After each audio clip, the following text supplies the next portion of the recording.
Yo, all things covered, listeners and viewers. We have another amazing show with you today. Sir. One of my favorite DBs I had the opportunity to watch and play aside, in my career, Richard Sherman, a part of the epic 2011 draft class out of Stanford. Yes. Has a whopping 37 career interceptions. 37. A 2010 All-Decade member, a Super Bowl champion, and a member of the Legion of Boom, the co-founder of the Glacier Boys and the Fan Control Football League. And also he's now part of the NFL on Amazon broadcast team and a host of the Richard Sherman podcast show. No other than my guy, Richie Rich. What's up, baby? What up, Pat, man? I appreciate y'all boys having me on, man. I've been a big fan of the show. Man, it's a privilege to have you on. No question. The show finally. And to jump right into it, me and Mac, we had a conversation on our last episode. I kind of gave a little insight on the first half of our relationship in the league. And then I also talked a little bit about the second half of our relationship and of our career. Can you fill the listeners in on that a little bit more? Well, I'll never forget our first day we met at the Combine. Yep. We was all in the same group, me, you, DeMarcus Van Dyke, Prince. It was Prince. Buster Screen was in there. Like it was a bunch of good dudes in there. But I just remember us, the scout from the Raiders. I'll never forget this. Came down and yelled at us, and he was like, "Whoever runs the fastest, we picking with our first pick."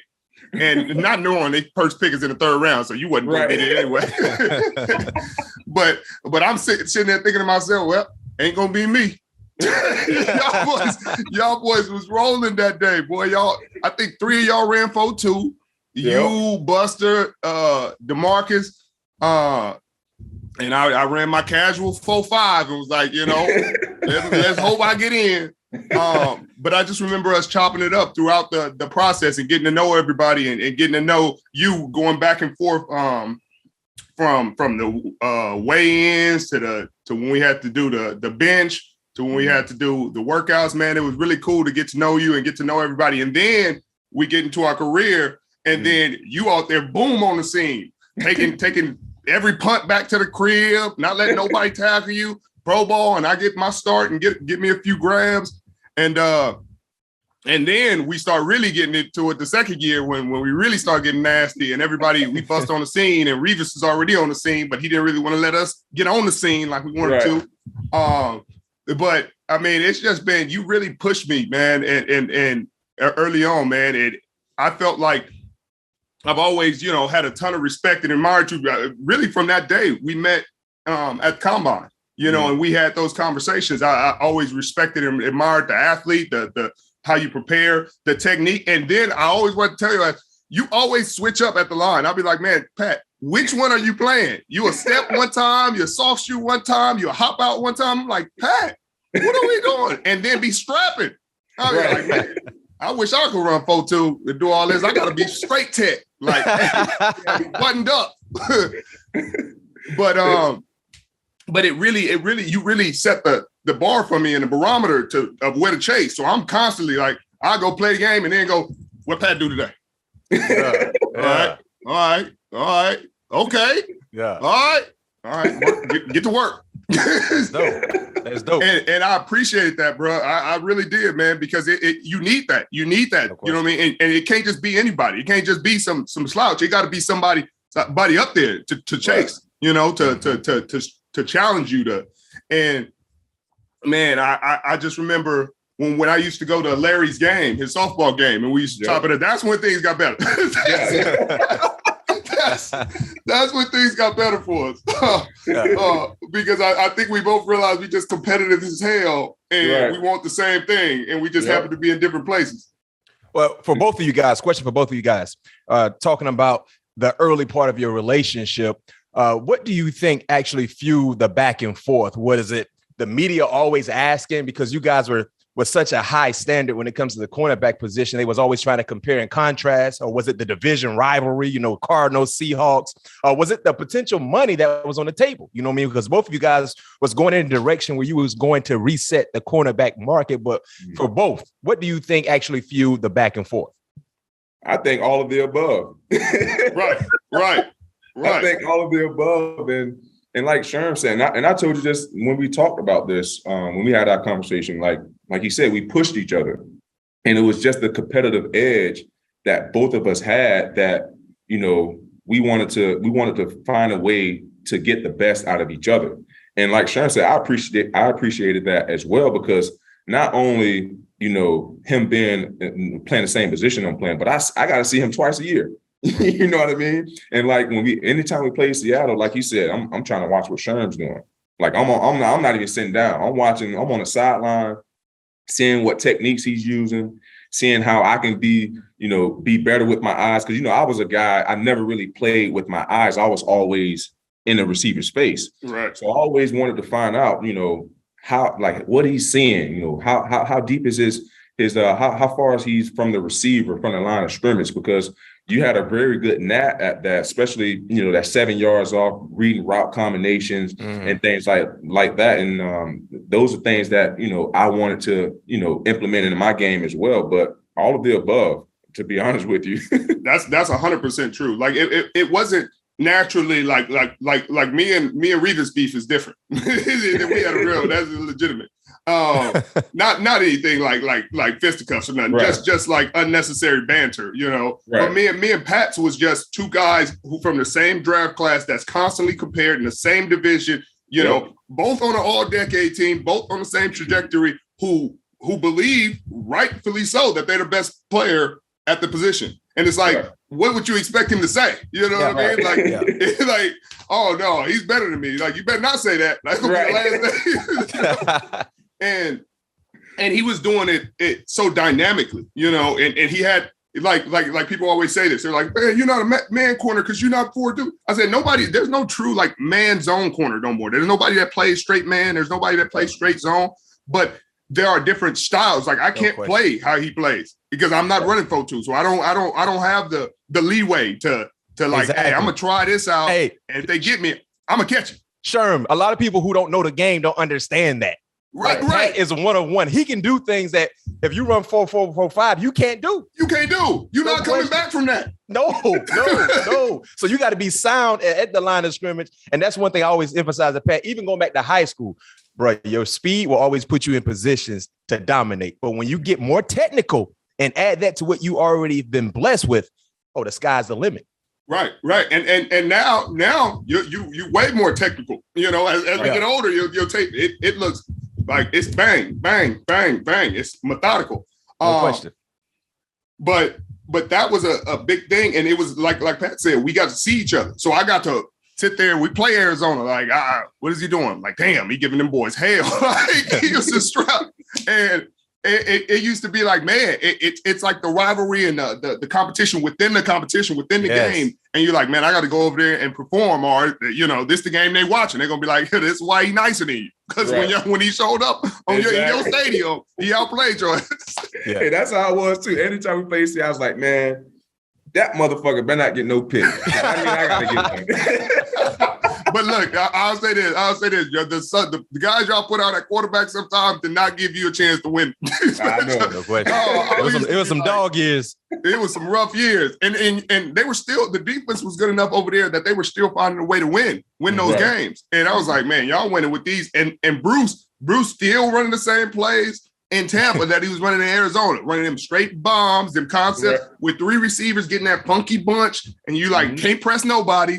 It's like, okay. But man, it was so fun and it brought out the best. And like I don't know, like I tell people about getting drafted in the 5th round. I don't know how it would have went without a rival, without somebody to like push you. You know what I mean? Like, like it's just like you sitting there and people tell you you're good, you're really good, and ain't nobody else really doing it. And you're like, all right, well, I must be the guy. Then I get comfortable, then I get full, and now I fall off quick. No question. But when you got somebody every year, you're like, damn, all right, like, you ain't no slouch. You better not slouch because then he gonna make it very unanimous. Yeah, right. Hey, Sherm, you mentioned something earlier when you said the back and forth between you and Pat was different than the back and forth between you and Darrelle Revis. Can you elaborate a little bit on that for our listeners and viewers that might not know exactly the extent of that back and forth that you had with Darrelle Revis? Well, I don't think me and Pat ever had anything personal. You know what I mean? Like it was always the game. You know what I mean? We competing, we see each other. It's all love. It's all, man, how you been? How's your family? And with Revis, I don't know if he ever looked at me as like a peer. You know what I mean? I think he like I was a little kid, like a little annoying ass kid. And so when I did the 2012, like who's the best corner, you know, me and Revis, and I really did that for Bleacher Report. They were like, hey, this would be a pretty funny gag. Like walk out and ask people who's the best corner in the game. And I was like, okay. So I walked around Super Bowl, did it. It ended up being pretty funny, going viral. And it wasn't nothing like bad said about nobody, you know, it's just people laughing. Most of the people don't even know who I am. And it was good deal. And so he got really frustrated, I guess, and went on Twitter. I was on a plane on a flight and I landed and my phone was just blowing up. And I'm like, damn, what the hell happened? Like, did I do something? Did I accidentally tweet something that I wasn't supposed to tweet? Like, did something? And I see it's just him. He went on like a rant about like I gotta keep my name out your mouth. You ain't never on my level. And then, you know, I don't respond well to that. I don't respond well to that kind, especially at that point. You know what I mean? I had 8 picks that year. I'm all pro. Like you ain't about to talk to me just any kind of way. Like I'm just a slouch. And so I looked up the stats to make sure I was where I was supposed to be and I was with what I was saying. And I said what I said. And I'm like, bro, you know what I mean? Like you acting like I'm not nice. You acting like what you do is not. It's nice. You know what I mean? You nice and you strap. But I'm nice and I strap too. You know what I mean? You sitting here acting like you strap and I'm just a bum. And I'm not about to let you talk to me like that. And so as time went, there was never like a mutual respect there. You know what I mean? I got a ton of respect for his game and what he's put on tape and what he's put, but it's not matched. And so that's always been our gripe. Like, hey, bro, like you're not really holding me in the same standard as what my play does. You know what I mean? Like if I'm not asking you to like, hey, be like, I just want you to be like, hey, respect. Cool. Just like me and Pat. It's a ton of respect there. You know what I mean? It's a rivalry because we both want to be at the same place, but it's not any kind of like Pat sucks. Like, ain't no nothing like that because that'd be dumb. That'd be ridiculous to say. You know what I mean? He's too good of a player. He put it on tape. And so that's where our rivalry is stemmed from. And then in 2019, when we were in the NFC Championship and Devontae did that inside release fade and that boy tricked the hell out of me because I damn sure thought he was coming down for that curl. And he caught that. And then Revis is on Twitter again, back at it. Like, so it was still on his mind, going back to 2012. It was still on his mind. Yeah. And I'm like, that's why I'm like, we just won the NFC Championship. And bro, like you can't do nothing but hate. I've given up 300 yards on the season in my 9th year, like off an Achilles. Like, you got to stop hating at some point, bro. And so, you know, I went back at him, you know what I mean? Because it's like, bro, like, when is enough? We grown now. We ain't kids. Like, and it ain't like, I'm talking about you. I'm saying something about you. I'm playing ball. I ain't worried about you. I ain't, ain't said nothing bad about you. And so at that point, it's just like, all right, bro, like, you gonna make me say something and point some things out that people might not understand about your game. It might not be as buttoned up as you think it is. You know, all these people think it's like, hey, if you play man to man, like that's all you play. Like, no, it's not all anybody plays because ain't no teams playing that because ain't no backers. Like it takes everybody to play man to man all day. Like your backers got to be man to man. Your nickels better be nice. Your safeties better be nice. Like, and if all them ain't nice, you can't play man to man all day. Like. And so that's why nobody plays it all the time. I think Patriots might play it like the most, and they have like 50%, 48%, something like that. And they be doing all kind of nonsense, and I don't know how they doing it, but they good at it. No doubt. Speaking of another relationship that came a long way, you and Tom Brady, you famously chose you mad, bro, after beating the Patriots in 2012. But what did it mean for you to have him recruit you to be a part of the Tampa Bay Buccaneers last year? That was cool, man. What was crazy is like not too far after the UMAD game, maybe the next year, we had ran into each other and exchanged numbers, and we have been texted back and forth from like then on, And so at that point, it wasn't really a rivalry no more. You know what I mean? He's actually a super nice, him, Pat, super nice guy, super competitive, just a good dude. So it coming full circle like that was really cool, to get to share the locker room with him, be a teammate with him, compete with him, try to win ball games, just get to know him as a human being and get to know, sometimes you meet people and you're like, man, that dude, like, I wish I wouldn't have met him, I would have just kept my thought process and my vision of him how it was. But with him, man, he's as advertised, man. He's a good human being. He's competitive. He, one of those give the shirt off his back kind of dudes. At least that's what he seemed like to me. You know, he had no reason to be fake with me. We both grown. And he studies hard as shit. I'm like, after 22 years, you ain't bored watching film. You know what I mean? Like, that's the part where I'm like you know what I mean? The routine and the consistent, you know, it's the hamster wheel. Like you got to find a way to keep it fresh and keep it nice, keep it new.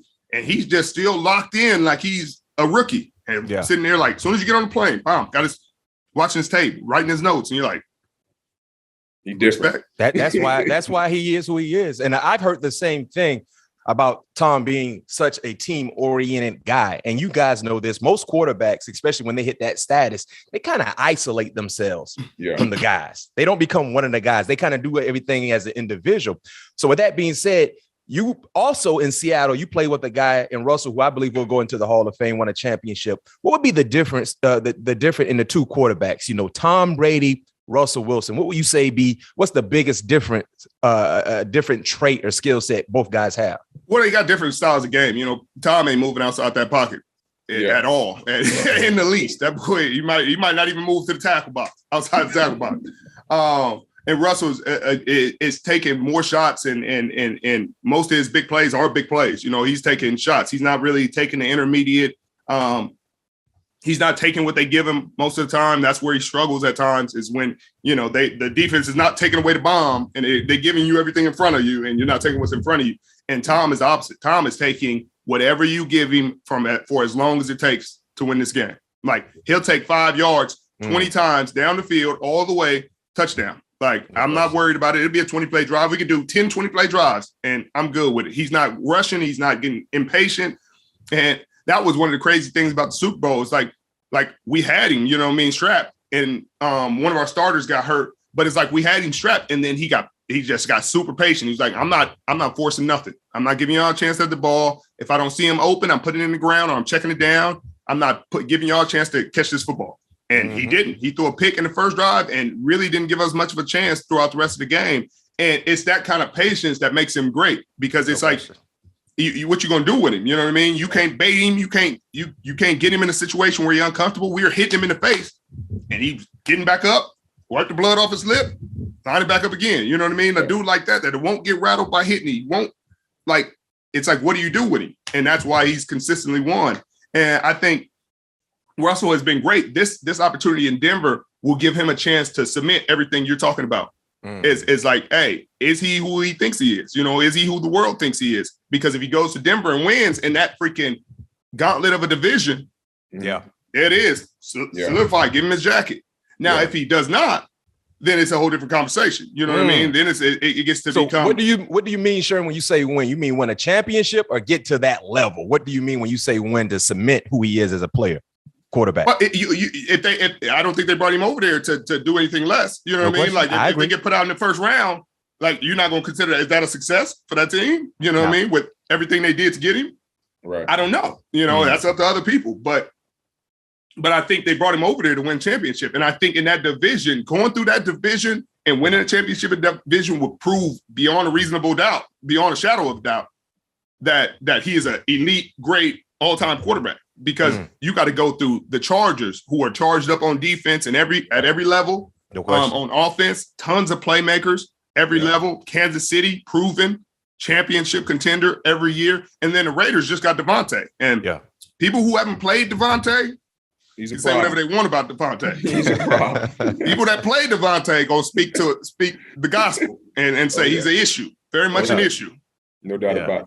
And so then Denver has 3 really good receivers, but I don't know if any of them. I think maybe one of them has gone over 1,000 yards. You know, and the O-line has never played with Russell Wilson, so it's like that's an adjustment, because he's not Tom. He's not sitting in the pocket that you create. He may be outside the tackle box within 2 steps. You know, hey, I feel pressure here. Bomb, I'm going out here and I'm creating more time. And so it takes a second to get adjusted to that. So it's going to take a second for that team and that O-line and the coordinators to get adjusted to what he's doing. And if they catch on fast and he goes and wins.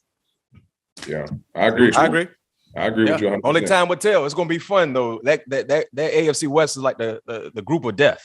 Right. You're going to earn it. You gonna earn some trouble. You come out of that division. It's just like that time when we was, in our division, the NFC West, from that 2012 to about 15. 15. If you came out the West, you pretty much won the championship.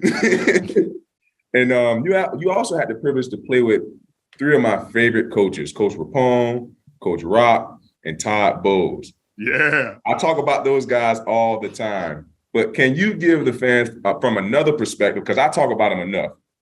Can you let the fans know how those men are? Bro, it's three totally different human beings. First off, Right. Three totally different like approaches to the game. Rapone is like an old school Godfather, Right. but with so much knowledge of the game, so much breadth, and such a great way of explaining things and making sure guys totally understand the concepts. He's not trying to overwhelm nobody. He's not trying to speak down to nobody. He's doing a great job of teaching. He's like one of the best teachers that I've been around. And I've been around Chris Richard, who in my mind is the best. And he does a great job with the safeties, and then just making sure guys' mental is great. Yes. That's where I think coaches get lost sometimes. You never check on guys. Coach Rapone's like, hey. He'd be talking to Jordan or Antoine. He's like, hey, how are you guys doing? You guys all right? Your girlfriend's all right? Just in a casual way, but he's like really checking on y'all. Right. And Rock is a cool motivator. He is funny, man. He had me in that room weak every day. Hey, did he size you up for your jacket? Hey, he talked to them dudes every day about it, though, to the point where you like, hey, Rock, you ain't got to say it today. Like, look, y'all boys practicing like this, y'all ain't gonna never get where he at. Right. Y'all ain't never gonna be like, damn, Rock, I'm on the team. I'm with them today. But man, a great coach and a great friend. I still talk to Rock now, man, because he's such a cool dude, man. He kept everything solid, talked the hell out of it, made sure guys understand, and then he holds you accountable, dudes accountable when they're not holding the standard. Like, oh, y'all think you're sweet. Y'all think because y'all won a Super Bowl last year that, that's just gonna win y'all these games. And it's not. Right. And I think that's why he's great for that room. And Todd is just cool all the time. Like, hey, whatever y'all trying to do, we gonna do. Like, blitz the hell out of him. Look, this guy's terrible. We're gonna get him here. All we got to do is attack this guy. This guy has no strength, no anchor. You see it right here. We're gonna go through him. And we're like, well, TB, that's pretty matter of fact. So I think I feel pretty confident going in here that we you know what I mean. The only game we did that we did not is we went to the Jets game, and the O-line wasn't great, but there was some of them nasty, like you remember Sweezy for us? Oh yeah. Like where you just like just a gritty, grind it out, do the extras after the play. They had an O-line full of them. Yeah. And boy, in that first half of that game, they was giving our D-line up business. And it was because they were like, hey, we better than them. We more talented, but they just don't give a damn. Like they doing everything they can to get y'all boys blocked and do the extras. And by the time y'all realize it, it's too late. Mm-hmm. And that's the game Antonio did all that craziness, but we were down like 14. Yeah. Right. We were down like 14 in that game. Second half, y'all came back and took over. Right, which was crazy because if they were running the ball down our throat. And if they had just kept running the ball, it was no way that we was going to come back. But suddenly they just were like, we're going to throw the ball every play. Like, all right, cool. Hey, Sherm, how surprised were you when AB did what he did, though? Speaking of that ball game. That surprises everybody else. Like, take us through your mindset, being the player that you are at that time. And, of course, understanding what was that. Because you had an ugly first half. Yeah. Ugly first half. Bro, you have no idea. That was one of the craziest games I've ever been a part of because we had two starting DBs that were on the COVID list. They got put on the COVID list on Monday. Yeah. But at that point, it was only 5 days. Them boys couldn't come back until the day of the game. Wow. Oh, wow. They flew in the day of the game and was on the freeway stuck in traffic when we finished warm-ups. Oh. We go to kickoff. Them boys had just put their pants on and shoulder pads and running out to the field. No warm-up, no nothing. And went and had to start that ball game. Wow. I said, I ain't never seen nothing like this. Wow. Like, could you imagine, Pat? No, right. Already, you don't have a full week of preparation, and you don't get a chance to warm up. You get straight out of the Uber, right, off the plane, in the Uber or wherever, and Forget your routine. Forget the routine that you've been doing all year to get your mind right and get ready to strap and get your music playing and ain't none of that. Who were the 2 players? Can you name them for us? I'd rather not because I don't want to put them out there. You know, they ain't on the show. But they're DBs. Gotcha. And that's the hardest position to come off the plane. What, no warm-up? No warm-up, no nothing. Man, them glutes, man, they ain't warmed up. So everything started tightening up. Suffice it to say, one of them pulled their hamstring, the other one was strained something. And then the game starting off crazy. Mm. So we like these Jets, you know what I mean? I love Saleh. Saleh was my DC. Yeah. He was with us in Seattle, so he's the head coach. I feel happy for him. He got a head coach job, but we losing the game and we trying to fight for the number 1 seed. And I'm like, there's no way we losing this game to the Jets right now. Like how? Right. And then we like on defense trying to figure out how to get them stopped. And you hear a little bit of stuff from the offense. You like, AB had just cooked somebody on like a curl, like found a blind spot, sold the go route, set it down on him. You know what I mean? Yep. A young boy. And it was like, okay, AB, you feeling good today. Mm-hmm. We getting it together and you just hear him calling AB. Like, and he's sitting on the bench. Like, damn, he must have rolled his ankle. So we still doing adjustments. We still going over our adjustment. And defense go back on the field. Bomb, we get a stop. We come back. And they're like, AP. Like, and then I see Bruce sitting there talking to him. And you know Bruce he get fired up, but he ain't just cussing nobody out on game day. And he started getting kind of fired up, sitting right next to AP. I'm like, man, what the hell is going on right here? Right. But it's like, okay, whatever. I got other stuff to worry about. No question. We go back, coaching up our DBs, like, hey, we should do this. And you look up on the Jumbotron and you see the video of him like taking his shirt off and doing that. And you're like, yeah. What the hell? Really but it had already happened. This was just a replay of it. Oh, they showed a replay like it was a touchdown. Bro, they showed the replay like 3 times. Wow. And by that time he was already gone. We were like, bro, we down 14. These boys came late. This boy and all the rest of our receivers were injured. Yeah. So you remember young Cyril from LSU, Cyril didn't play football. He ran track. Right. So Cyril ended up being the savior of the game, freshly off the practice squad, game-winning tug. They ran cover 2. Tom found him in the hole, safety under tried to undercut it. Tug, game. Right. And it was like, well, Tom, you got something else going on with how you kind of maneuver in these games. Like even the Rams game in the playoffs. Oh, yeah, like, that was, yeah. When he didn't have none of his receivers. Yeah, except Evans. Right.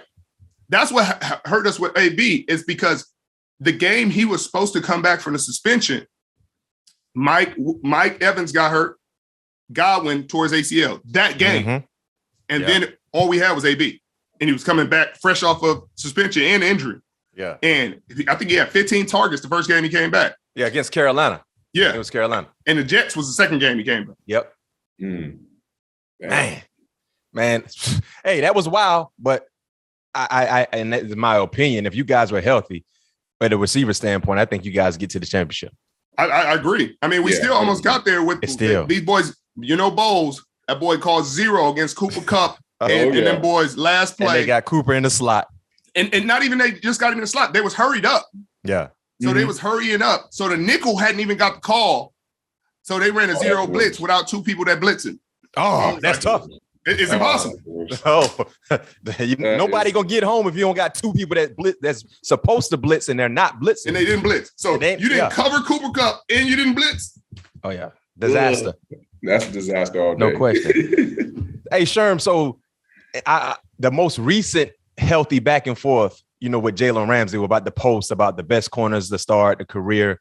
You talked about it. You brought Pat P's name into the equation as well. Yeah, my bad, Pat, for bringing you in there. You good, Chuck. Hey, Pat said you showed him some tribute, though. He said you showed him right. I showed him love.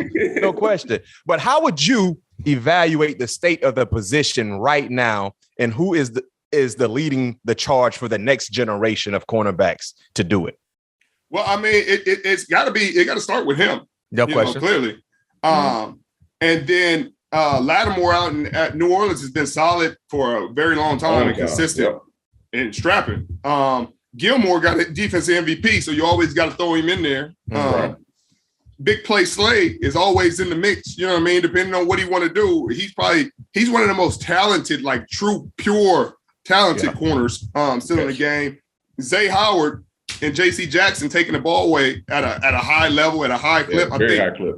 I think JC got 17 in the last 2 years. I think JC got 29 in 4 years, if I'm not mistaken. Yeah. Right. Crazy. I mean, it's just ridiculous. So I think it's in a good spot, man. It's in a good place. I think there, AJ Terrell, you cannot speak his name, with the season he just had in Atlanta. Yeah. And I know we missing somebody. Everybody feels so disrespected. You can throw in, you got Trey White with Trey Buffalo. White, big play Trey, yep. Coming off an ACL. Jair Alexander, who's one of my favorites. Off the injury? Yeah, off the injury with the Packers. Man, yeah, I'm a big AJ Terrell fan, though. And I can tell you this much, and we talked about this last week on our episode, me and Pat P. This year for AJ Terrell, if he gets through the gauntlet of wide receivers that he has coming up this year and ball out, stamp him. You got to stamp it. You got to stamp it. I mean, Pat P, he got Jamar Chase. He got Mike Evans twice. He got DJ Moore twice. Yep. Might get a healthy Michael Thomas twice. Yep. And I think he got Cooper Kupp. He got it was like 10 receivers. 10 big name receivers. Yeah. I feel like that was like was it 13 or 12 when we had a gauntlet? We had to deal with Calvin. We had AD. You had in the 12. Who else they had out there during that time? I got to go back and look. Probably could have been in there. Senior definitely was in it with himself. Sure. I was just on his podcast. Like, hey, you didn't have to do us like that. You was all extra. Like, we were just covering you. Julio, AJ Green. Yeah, I think that was that had to be 13 or 14 because we had Julio, AJ, Calvin, freaking, and then I mean, Crab was when he was on. Oh yeah, could do that it. Was tough. Yeah. Anquan. There's so many. I had Larry. You didn't have to deal with Larry. Right. Yeah, Larry. So many. There's so many of them. Remember Brandon Lloyd? Matt. Pat, bro. What I said, Matt. Pat talks about Brandon Lloyd all the time, sure. Bro. Brandon Lloyd and Stevie Johnson. Bro. What I said, Matt. Hey, Sherm, I gave a comparison. Most people don't understand those two guys were special. They were unicorns. They had an unorthodox style of running routes, but it worked for them. And I say Justin Jefferson is a combination of Brandon Lloyd and Stevie Johnson right now. Yes. Yeah, but way faster. But faster, yes, sure. But faster because both guys were not speed. You respect their speed, but it wasn't like, okay, man, if he get a step on me, it might be lights out. You know what I mean? Right. But Brandon Lloyd, the way he controlled his body, his catch radius, how he catch everything, and Stevie Johnson, the way he can create separation at the beginning of the route or at the end of the route. Bro, Stevie Johnson gave me the longest day of my life in Toronto. We played Buffalo, and we beat the hell out of him. We beat him by 40. Yeah. But when I tell you it was the longest day of my life, you ever been up by 30 and feel like you're losing? Oh, yeah. Hey, Sherm out there playing that corner, man. It's the game within the game. Hey, it's a lonely world out there, baby. It's lonely. That boy got me in the slot in the red zone. And he ended up just running like a 7 cut, which should have been expected. But he had been giving me so much BS the whole game that I'm not even thinking like normal, like regular football where it's like, hey, not an athlete outside. You in the slot, it's going to be a 7 cut or a seam, I'm thinking, boy, it could be anything. Right. This boy cooked me twice in the route. At that point, I just gave up. I was talking to Fitzpatrick because Fitzpatrick was the quarterback and he worked with me on Amazon. Yeah. And he was like, in the game, he's like, when he broke you, I start laughing. And I just tossed it up. I said, yeah. Wow. I wasn't laughing. I said, this is going to be tough on film tomorrow. Yeah. That's dope because I can tell you this much. We all playing the cornerback position. You all have a few plays that you never forget. Oh yeah, we all been there. No question. Right. They're like, man, I hope people ain't talking about that. Right. Yeah. But that's why people be like, who's one of the best receivers that you like nobody talks about? I was like, Stevie Johnson didn't have a career that he could have, but just if I needed somebody to get open on a play and we had a certain amount of time, he know how to do it. Hey, I'm taking him 3rd and 5. No question. Give me Stevie Johnson. I got him getting open. Yeah. Yep. And Sherm, with the Pro Football Hall of Fame coming up, we know it's all going to be in Canton. Do you ever think of that moment now that I don't know if you were fully retired yet, but do you ever think of that moment when it approaches? I try not to, you know what I mean? Because I just, I feel like we deserve it. I feel like, it's going to happen, but I don't want to assume and be disappointed. Right. That'd be a heavy disappointment. You know what I mean? That'd be a hurtful disappointment. That's how I am too. so it's one of those things you just like, hopefully it happens. We did, I think we did enough during our playing days. Obviously made the all-decade team. We're the best in the time we played. Yeah. And that's really all you can do. I think my next question, what do you think will be the threshold now? Because, guys who's in the Hall of Fame now, they got like 50 plus interceptions. Do you think the threshold is going to have to change? Because obviously I believe Darrelle will be in the Hall of Fame one day, but he only has 29 picks in his career. Do you think the criteria is going to change over the year? Yeah, I mean, it's got to. I mean, like Jalen Ramsey was talking about that in the Hall of Fame and all that, but he got 15 interceptions on a career. You know what I mean? Like, it's like, I hear you, but 15 interceptions on a career ain't really, it don't seem like it should stack up with the rest of the Hall of Famers. You know what I mean? Yeah. And so, but his everything else does. Right. And the numbers just aren't getting, like, Deion got 53. Charles got 65. Yeah. Like, you got like dumb numbers. But I think Revis is obviously clearly going to go in, but it's going to change the threshold because he's going to be the first one that got in under 30, Right. And so after that, it's just like when, who was it? Terrell Davis or somebody got in without 10,000 yards. Yeah. Yes. Yeah. 10,000 rushing yards. And they were like, that changed it. That changed it because it used to be running backs had to have 10,000. Even Cliff Branch, who just got in, that only have 8,000 receiving yards. Right, right. And it's like, it's because it's changing, But those guys played in a time where they could have made those stats. You know what I mean? That's a little different. This is the time where, I mean, I can't think of nobody getting close to 50 interceptions at this point. I mean, quarterbacks is too precise, or they throwing it away. If they don't see a receiver wide open, or they don't see him open, they don't think he has a chance. They're not concussed. They're not out there like sleepwalking through the game like some of them quarterbacks might have been back in the day when the rules wasn't. I mean, I'm just serious. Right. Yeah. No doubt. They out there seeing 3 and still letting the ball go. It's like, I'm saying, Pat, give me a couple of them games. I'm trying to tell you. They can't touch them. They can't touch their feet. No question. Right. Hey, Sherm, we know you got a lot going on, off the field related, with Amazon, you got a lot going on, and we applaud you and keep it going. But you have yet to state that you have retired from the game. So I'm going to give you a hypothetical, right? You're going to put me on the spot like that. I just want to get, because you haven't said, but Sherm, you hadn't say I'm officially done with the game of football. You looking at you look like you're still in pretty good shape. You know what I mean? Let's say throughout the year, a playoff caliber team, need some DB services. What about Richard Sherman? Would you entertain that phone call? I'm gonna call the wife first. Okay. Call the wife and discuss with her. Hey, so that's one of them ones you look down. Hey, so she ain't called today, and they was wondering if I come for a couple weeks. And you know that thing I used to do. You know what I mean? Around this time every year, they want me to go do that real quick. You ain't about to come back in this house all sore and beat up and have me trying to take care of you. And if you go out there, you're gonna be taking care of yourself.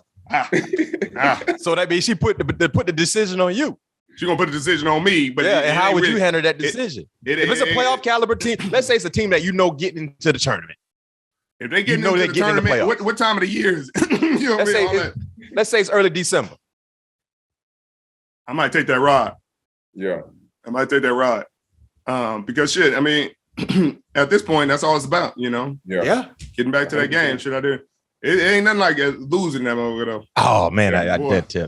And speaking of that, your legacy started immediately with the instant success you had. But how much did your life change in the span of about 15 minutes on January 19, 2014, with what they call the Immaculate Deflection and everything that transpired post game as well? Take us through that moment. Well, I mean, it was crazy. First off, I'm sure Pat know about me and Crab Beef. that was legitimate as well. You know, that started that Larry game, and it was just unnecessary. But story for a different day. Yeah. But first off, that ended our smoke for the time being, and then it ended. Me and Harbaugh had some stuff that went way back into time as well that kind of got quelled at that point. But it was crazy, man. It was a whirlwind of a next like 5 years, really, because I went from like 100,000 followers to 2 million and some change, and you know, people saying every bad thing about you, every good thing about you, you know, telling you you're terrible, you're good, you're an angel, you're the devil, like at the same day, and then you trying to get ready for a Super Bowl, you know, and then you got to sit there and one of the biggest media spectacles of all sports. At the Super Bowl and answer every question in the world about it. Then your teammates got to answer questions about it. And then, you know, so it was crazy. It was cool because a tremendous amount, it was life-changing, you know, life-changing from terms of like celebrity and fame and all that. But it's also, you know, it's two sides to that coin. You know, it's not like I just got there like the easy way. I got there with a wagon full of supporters and a wagon just as big of haters, people that hate the hell out of me. Like, it ain't nobody in between. Ain't nobody like, I don't know how I feel about it. No. Right. They're like, no, that dude sucks. I hate him. Or, man, I love that dude. It ain't no in the middle. So, you know, as long as it don't affect my kids and my family, you know what I mean? I'm built to take all that, but it was crazy. Yeah. No doubt. So, Sherm, we're going to jump into our superlative part of the show. We're going to have a couple quick questions for you. We call it 2-minute drill, Sherman. We call it 2-minute drill. They need a touchdown to score, to beat us. Can't give up a touchdown. Stay on top. And we're going to start off with this one. We both acknowledge Calvin Johnson as probably the best receiver that we faced. What was the toughest part of covering him? It's like covering a horse. Like, you can ride a horse, but have you ever tried to stop him from doing something? He ain't gonna be able to do that. He wants to do it. He's gonna try to do it. Yeah. And so I think it was the combination of all the strengths that he had. Like I didn't watch everybody guard because I don't respect everybody. You know what I mean? I'm not watching somebody guard him that he cooking, and I'm like that's how you gonna do me? Nah, it ain't. Right.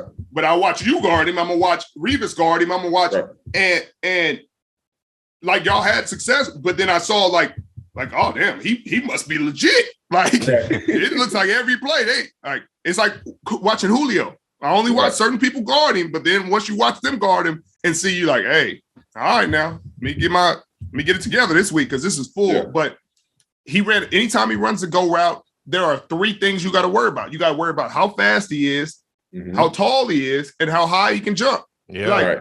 And so I can get on top, I can stack him and control him. But then I still got to worry about him getting to a height that I cannot get to. Like, I still got a 42-inch vertical at 6'6". Like, and so it was, bro, I was working with some of our bigger receivers at ways to kind of try to lean on him, like get that arm down quick so he can't elevate. Then it's like on slants and stuff, he's like guarding a tight end because you can't just get around his body to bat it down. Like, he's too big. So you either got to beat him to the spot or you better get that quick grab, like, or get ready to tackle him. Any big, any hard to tackle. Right. Yeah. He's not easy to tackle. It's not like, as soon as he catch it, like I just got to get him down. No, he's still 6'5", 225, and trying to get somewhere you're not trying to let him go. No question. And so he was the all time because he presented every issue. He's quick, fast, big, strong, great hands, catch at the high point. Like, the one thing I would not do, Pat, and I hopefully Rocking Them, I'm sure Rocking Them didn't even present this to y'all, but our coaches presented it to us when we played them in 2012 in Detroit. When I think it was Philly put the Vice in. Yeah. In the red zone. In the red. Oh, man. Yeah. Boy, they must have showed that and said to me and Brandon Browner, and was like, hey, we might do this if we get in. I said, well, we walked out the meeting. Like, hey, y'all put somebody else in there. What I said, Pat, did I say the same thing? Yeah. Pat said the same thing. They was asking Pat to do that. Pat, like, I'm not doing that. I'm not doing that. Like, he better beat me. Like, if he beat me, respect, tip of the hat. But y'all ain't putting me out there like that. Right. That's like being a part of a motorcycle club and having training wheels on. Like, y'all ain't gonna do me like that. Sherm, it's so crazy that you saying everything that I said in previous episodes, dog. Every single thing, bro. Because we built the same. That was Ray Orton. Well, Ray Orton tried to get you to get some help or something like that, right? Yeah, he tried to put me in Carroll. I said, what, huh? Although I know it's my second year, but ain't nobody covering like me. Like Sherm said, you looking at the film. I think they had just beat Dallas when he caught the ball over like 5 people. Oh yeah. In like, Dallas, I remember that game. I said, man, no disrespect to those guys, but they ain't me. Like, let me check him. If he beat me, all right, then we can talk. We can regroup, come up with a different plan. But hell, let me go out there and strap first. Let me see what I got. Right. God damn it. Y'all ain't gonna just hang. Cause y'all kind of making me feel like like y'all ain't believing in me like that. Yeah. Exactly. Like y'all ain't that. Y'all showing me y'all ain't got no trust in me. Right. And then I'm like, I'm 6'3". This is literally, I'm tailor-made built for him. No question. Exactly. Like, and you especially. I run 4'2". I'm 6'2", 220. Right. Who else? Right. Yeah. Hey, y'all know how sometimes coaches get afraid sometimes. Y'all do that. Like they actually play. No question. Like they actually got to put on some cleats. Boy, Super Bowl time, they be like this. Speakers, boy. No question. Be sitting there like, bro, y'all trying to make up plays today. Bro, that's how Cam got hurt before we played the Patriots. Bro, Cam was healthy on Saturday morning. We are in a Saturday walkthrough practice before Super Bowl against the Patriots. We are in the goal line. Corners get out. All safeties. And they always split Gronk out and the other tight end. It used to be Hernandez, but Hernandez gone. Mm-hmm. But they always get to the goal line. Bomb. They going 21. Split them out. Mm-hmm. And Cam got to go out there and guard Gronk. All right, Cam, come on now, handle it. You're all pro. Make it happen. So instead of the coaches just trusting Cam is an all pro and he can get it done, they decide, hey, we got to buzz out Malcolm Smith under the sling so that Cam only has to guard the fade. The fade. So they wanted to kind of speed run through it real quick on a Saturday. And this is Saturday. Yeah. So they speed walk through it. Malcolm is buzzing like a buzz defender should, looking at the quarterback. Yep. Cam is guarding it like he should. Runs into Cam's knee, tears his MCL. Are you serious? Yep. That's how that happened. Damn. Boy, when you talk about we was ready to fight every one of them coaches because we told them it was stupid before they did it. Yes. And then they did it, and that happened. You're like what the bruh? The day before the game. The day before the game. So Cam is sitting there, game ready, laser, like everything, every anti-inflammatory you could take the night before, and then plays in the Super Bowl, plays the whole game. Yeah, but wasn't himself. No, hell no, he wasn't himself. He's a grade 2 MCL tear. Like he should have been out 6 to 8. Wow. Man, coaches crazy. do that. I didn't know that. Yeah. Man, that Saturday, crazy. Saturday walkthrough, you're supposed to be out there in some Crocs. Right. Like we chilling. We just literally walking through everything. And usually we are. But they decided to do that. And it was just like, bro, like back to they're getting like this. And it's like, bro, this does not make sense. Nah. Like, he's a good player. We good players, bro. Like, trust. This ain't like trust us. Yeah. And y'all got to that point doing it a certain way with the same guys. Right. Trust. And at that point, it ain't even like we young. Like we just won a Super Bowl last year. Oh, yeah. We established. Like y'all we just like cooked. That. Y'all just cooked the Broncos. Heavy. Matter of fact, y'all just scored again. Boy, talking about cooking. Mercy Percy just took another one back. Percy always just took another one back. Man, y'all still scoring on the Broncos. So man, that's a I didn't know that. Saturday walkthrough, speed up. Oh man. Grade 2 NCL tear. Favorite Marshawn Lynch story. Shit, so many of them. Man, first off, Marshawn is a one-of-a-kind human being. I don't know if y'all met him or ran into him or had a conversation with him, but he does not change. He does not like, hey, I'm going to change how I talk when I'm talking to Pat or when I'm talking to Bruce Arians or when I'm talking to Pete Carroll or President Obama. Like, I'm not like, he going to talk exactly the same to everybody. I'm going to be exactly the same. If I like something, I'm going to say I like it. If I don't mess with it, it's going to be clear. I don't mess with it. If I think you fake, I'm calling you fake. Yeah. Like, and so Marshawn, like Pete and Marshawn's relationship was cool, but I'm always pretty sure Pete was a little scared of Marshawn. You know what I mean? Oh, like yeah. truly scared of Marshawn because they couldn't 100%. really control him. And so every game, you know, Pete kind of like hypes everybody up and hypes everybody, but then he'd get around to Marshawn, he like be hype and happy. And Marshawn don't like early game, he kind of just be like standoffish and just like getting himself ready, throw up before the game, like getting himself mind right. And he don't talk to nobody. So Pete just kind of it'd be hilarious because you just see him hype and like, yeah, with everybody. Then he get the shot and he's just like, you ready?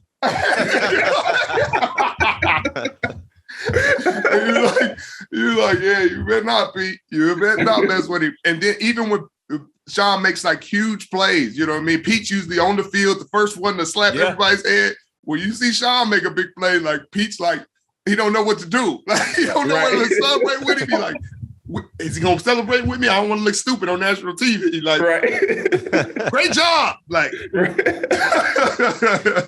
oh man, but he's a great human being, man. He's like the chillest person on a game day that I've ever played with. Like you if you got in the game with him and you wouldn't know you're in a Super Bowl, NFC Championship, preseason game, like he chilling. Same all the time. You hand him the ball, he gonna tote it.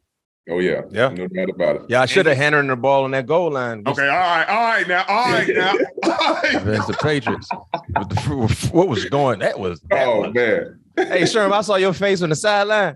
Wasn't no other face to make.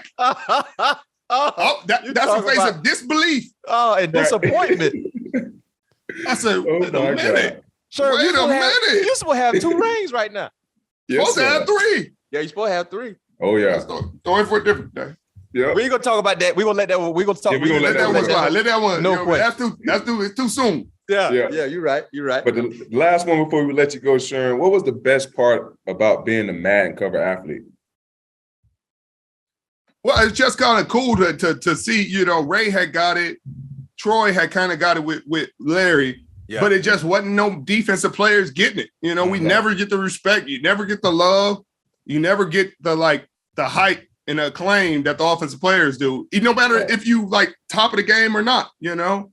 And it's just like the Heisman in college. Like you sitting there, like when Tyron should have won it, or, you know what I mean? Like, it's like every couple of years you see a defensive player, you're like, man, he should win the Heisman this year. And you're like, he's not, because he's not touching the ball every play. And it's not exciting, you know? Boy ain't going to get a pick every game, you know, a punt return every game. But it was really cool because it felt like defensive players were finally getting the love and respect they deserve. And I got to be Cam. I got to be Killer to do it. Yep. Yeah. And I still remember at the Combine, Killer was the nicest dude in the world at the Combine, man. He did a great job at the Combine. And like you said, our 2011 class is the most legendary class. Yeah, I agree. And they got to respect it. Like, I agree. If Alden wouldn't Oh my goodness. Ooh. You talk about special? Listen, Sherm, I'm glad I tell people this all the time. Alden Smith, if you look at all the guys defensively, pass rushers that was in that draft, Alden Smith his trajectory was going to a whole nother place. Down. Right. Special. Right. And you got Vaughn in that class. You got Watt. AJ. Yeah, you got some special guys who know how to. You got Robert Quinn. You got Quinn. Yeah. Robert Quinn, Casey Hayward. He ain't a pass rusher, but he get to the quarterback. He gets to the quarterback. Listen, Alden Smith, I think,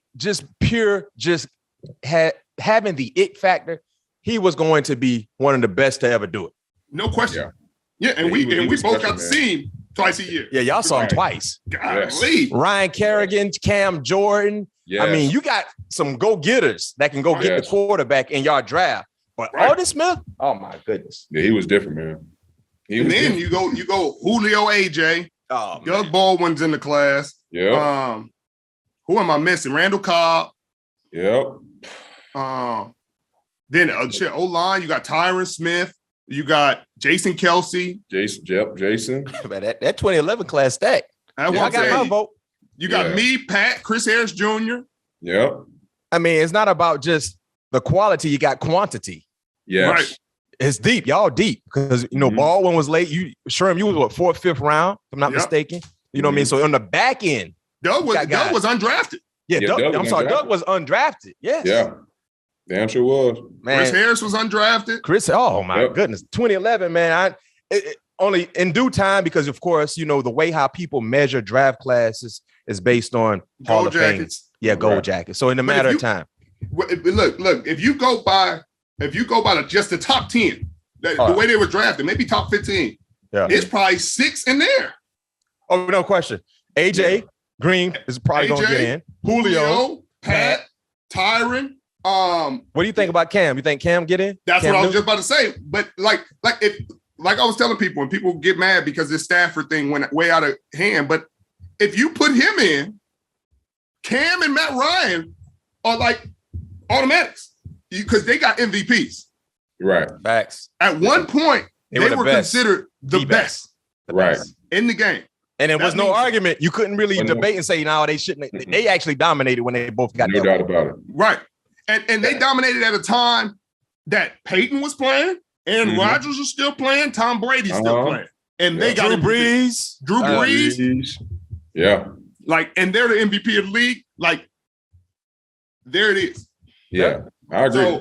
So I think he will get a chance. Cam Jordan got a hell of a case. Yeah, Cam Jordan probably gonna get in. Cam Hayward probably gonna get in. Hayward if it wasn't for AJ, Cam Hayward would be freaking considered AD. But facts. AD is in a different crazy system also, because I know that system in Pittsburgh, the defensive linemen are not called to be disruptors all the time. Right. And he's still doing numbers. And of course, Watt gonna get in. Right. We did all this without mentioning JJ. Yeah, well, Watt gonna get in. Like, Watt's definitely getting in. Von Miller. Vaughn. Like, what are we talking about? Hey, hit us in the comments for all you guys watching us on YouTube. If you think 2011 is the best, tip your hat to these guys. If you don't, let us know who you would consider. And don't use no class that already got Hall of Famers in. We don't want to hear about that. Oh, they're gonna go to that. They're gonna go. Sherm, they're gonna go to that. You can't go to that because we ain't got a chance at that yet. Right. They going straight to 87. 88, whatever year that was. 84, 85. Well, I can tell you this much. We got 2 guys on this show right now that's going to get in. I appreciate that. I'm going to definitely be at Pat's ceremony. See what he's saying. It'd be dope. It'd be dope if y'all can get in together. See if he say something bad about me. Nah, never that. I say, Pat, no, I'm in the stands now. Hey, sir, man, I appreciate you coming on the show, doubt. man. No doubt. I appreciate you, dog. Real talk, man. And I wish you nothing but success. And also, Mac, he's getting, what's your son's name? Is he a junior? No. I didn't do the junior. Yeah, my man, we got a future cornerback on our hands, Matt. We got to keep an eye on him. Let's get him down to Florida State, Sherm. Yeah. You know, it's something about that heat that just don't do well with my whole system. Hey, that time he had you cooking. Boy, we got to December and it was still 85, and I said, "Oh, how are y'all living like this?" Hey, don't worry, he'll be fine. Tallahassee is not as hot as Tampa. Where are you from, Pat? Pompano Beach. It's hot down there. Yeah. Y'all look, I had a different kind of respect for all y'all after being down there. I said, oh, these boys, I'm in the NFL and I'm still about to die right now. And they were in high school with no AC, no nothing. No good facilities. Yes, sir. Yes, sir. But hey, sure, man, appreciate you. Like Pat said, man, best of luck with all your endeavors. Can't wait to see you on Amazon Prime doing what you do. And also, too, I'm going to throw it out here right now into the world out to manifest in December. Let's see who could give Sherm that call. Let's see what happens. I appreciate that. Look, if I get that call, I'm coming back on the show. Hey, and we'll talk about it. Yes, sir. I love it. Yes, sir. Be safe, Sherm. Yes, sir. Sherm. Appreciate y'all.